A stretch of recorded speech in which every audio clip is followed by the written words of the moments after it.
welcoming to the stage Lucy Almond.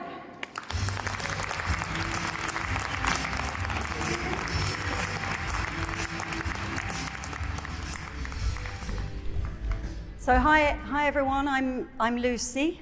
I believe it is customary right now to say that I'm delighted to be here, but I am experiencing mind-altering amounts of jet lag, so I actually don't know if I'm coming or going.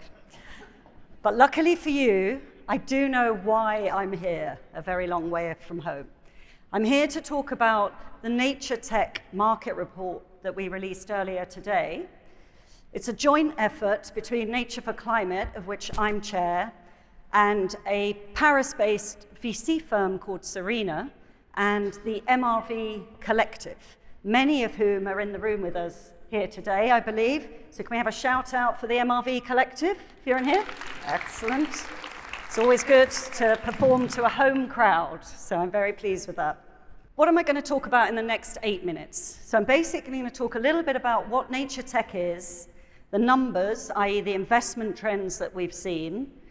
I'll touch on the risks and safeguards needed, and a little bit on the outlook of the market.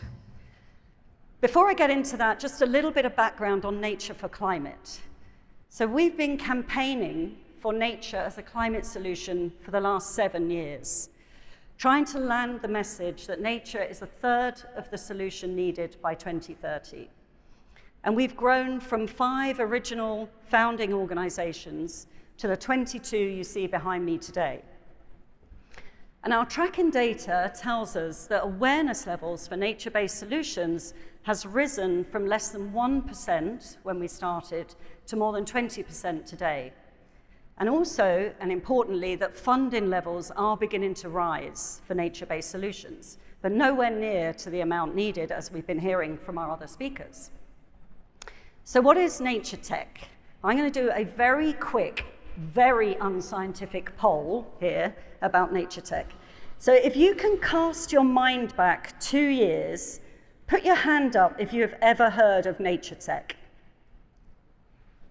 Yeah, not many of you. I'm pleased to see not many of you. Good. Okay, and after the last couple of days, if you could put your hand up if you think you work in a Nature Tech related sector or your company needs to use Nature Tech in the future. Excellent. This is visible evidence of a growing market. If I'd have realized this, we could have just done this experiment and saved a lot of time and money on doing the report, but we are where we are. So what is Nature Tech? Well, until recently, it was considered a subsector of climate tech. But it extends beyond that, and nowadays can be considered its own investment category. At Nature for Climate, we originally defined Nature Tech in quite a narrow way on technology that can accelerate and scale up nature-based solutions. But we've expanded that definition to include a broad range of environmental challenges, such as deforestation, soil degradation, water pollution, species loss. And these 7 categories that you see behind me are the areas that are now attracting investment interest and demand for services. So during Bloom, you will have heard of examples of high-impact nature tech applications from the pioneers that are developing them. So one of the most in demand is the combination of geospatial analysis, digital tools, and AI being used for project origination and MRV. So this is being used by companies such as Space Intelligence, Pachama, Cultivo, Chloris Geospatial. It's a very long list because these are game-changer technologies that can transform how we measure carbon and biodiversity impact. Elsewhere, companies like Landlife and Flying Forests are developing planting innovation technologies such as smart coated seeds or automated planting vehicles that can help accelerate and increase survival rates of important restoration projects around the world. Another example is coming out of the Crowther Lab in Switzerland, where they are aiming to develop the first biodiversity index. So it will collapse 400 data sets into one single measurement that should be used to measure the state of nature's complexity, and it's called SEED. So what do the numbers in the report tell us? Well, as you all know, or at least the people next door at Verge know, there's been huge growth in climate tech. So it's gone from $413 million 10 years ago to $40 billion today. By comparison, the nature tech market is still relatively small. The numbers tell us that the accumulated VC investment in nature tech is around $7.5 billion today, with 2/3 of that funding coming from the US market. This slide shows you the growth from $1 billion in 2018 to $1.6 billion today, with a peak of $2.4 billion. And it's worth noting that the overall VC market declined considerably during this time, minus 50%, according to Crunchbase, whereas the nature tech market declined by only 35%. So which of the 7 areas are attracting the most investment? Not surprisingly, food and ag is the biggest, with more than $5 billion.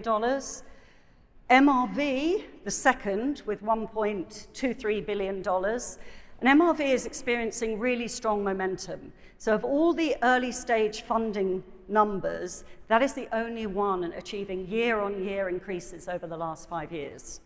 But you also see that there are areas that remain seriously underinvested, like water conservation and management and biodiversity restoration.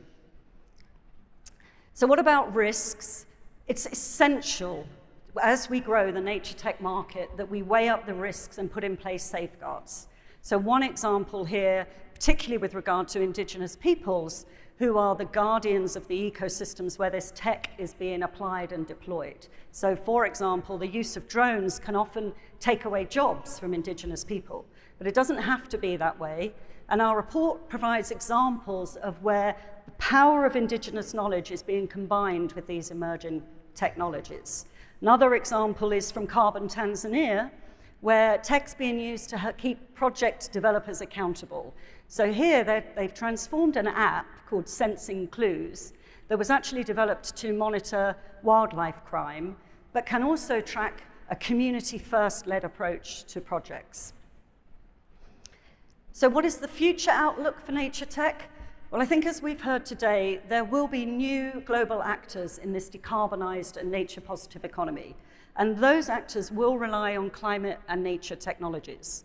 So nature tech is a new frontier that will scale rapidly and hopefully reach the same levels of maturity and scale as climate tech. And so lastly, how can you get involved? Well, download the report from the Nature for Climate website and a QR code that does work somewhere, even though it's not here. But if you go to the website, you can download the report and join our nature tech movement. We learned with our nature-based solutions movement that every movement needs a home, and I hope that Bloom has become that home for the nature tech ecosystem. So finally, I'd just like to say thank you. Firstly, thank you to Bloom for, in the words of ABBA, taking a chance on me. Very grateful. Secondly, I'd like to thank the 50+ contributors to the Nature Tech report and all the Nature Tech innovators that I've met this week who aren't in the report. But thirdly, I'd like to pay a very special personal thank you to somebody I met at Bloom for the first time yesterday, who transformed my own worldview and how I think about my work. So when I was consulting this person on the very important topic of what outfit and shoes to wear on stage today, they replied to me rather bluntly. They described their family and they told me about their 2 girls, a 6-year-old and a 10-year-old. And they said, and I'm paraphrasing for decency reasons, in 30 years' time, do you think my kids, when they're dealing with the state of the planet, are going to give a damn about what shoes you wore on stage at Bloom? So I thank her very much for the renewed level of clarity in my work. So thank you for listening.